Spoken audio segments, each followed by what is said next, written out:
tawo sa San Ignacio. Kung hingpit ang atong pagtuo sa Ginoo, dili at kinahanglan og milagro aron mausab ang atong kinabuhi ug pagtuo. Ang milagro niya sa atong tagsa-tagsa kakasing-kasing. Ang mga nindot nga panghitabo sa atong kinabuhi matag adlaw. Ang grasya atong madawat, ang pagbalik sa usa ka nasaag nga karnero sa iyang agawon. Kining tanan, wa tingalin nato tagain ning hibugaton. Apan ato ning nasinati. Pangutanon ko kamo, kung pananglitan dili tinuod nga dugo ni Kristo ang gihilak ning rebulto, mubuya ba kamo ning simbahan? Imasagmuyo kay sayop ang inyong gituhuan? Ang atong gugmang pagtuo sa Dios dili sukdon sa usa ka tilibad-on nga mubuta sa atong pagtuo sa atong Ginoo.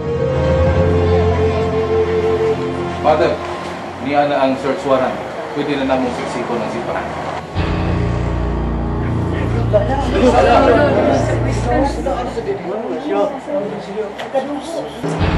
Ayaw lihok! Luhok! Ibutang imong kamot sa imong ulo. Sige, luhok! Di na kinahanglan. Kay mutahan na siya. Kay nakaamgo na siya sa iyang sala. Kini mao'y tinuod nga milagro. Gihatagan ng hustisyang kamatayon ni Padre Ramon. Ug usa ka langit nung gahom ang nagbuhat nini.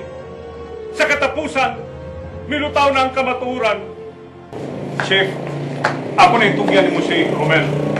Romel, anak, ayaw kalimot pagsampit sa Ginoo. Kay kanunay kang tabangan niya. Chief, samdan si Romel. Daghang dugo na wala kaniya. Dada siya sa ospital.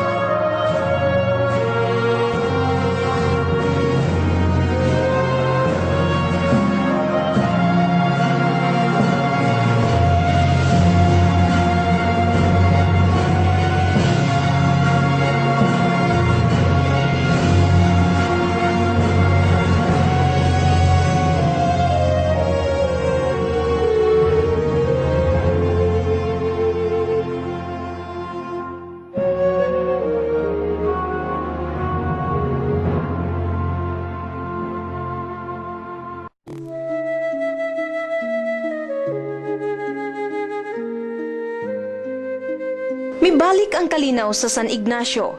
Si Romel nahukmang sad-an o kasamtangan karong nagsilbi siyang sentensya sud sa Provincial Detention and Rehabilitation Center.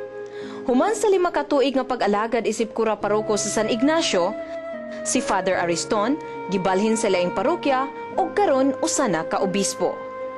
Usa ka tuig human sa trahedya sa San Ignacio, namabdos si Luisa. Usa ka himsog nga batang babae ang gipanganak niini. Si Luisa ug Hamin pabiling nagpuyo sa San Ignacio. Ang dapit din ilang nasinati ang hagit ug pagsuway nga mitay-og sa ilang pagtuo.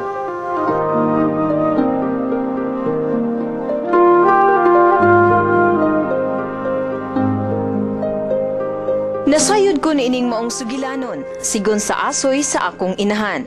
Siya mismo kabahining maong sugilanon. Ako si Elsa, ang bugtong anak nga babay ug ikatulong anak ni Luisa ug Hamin.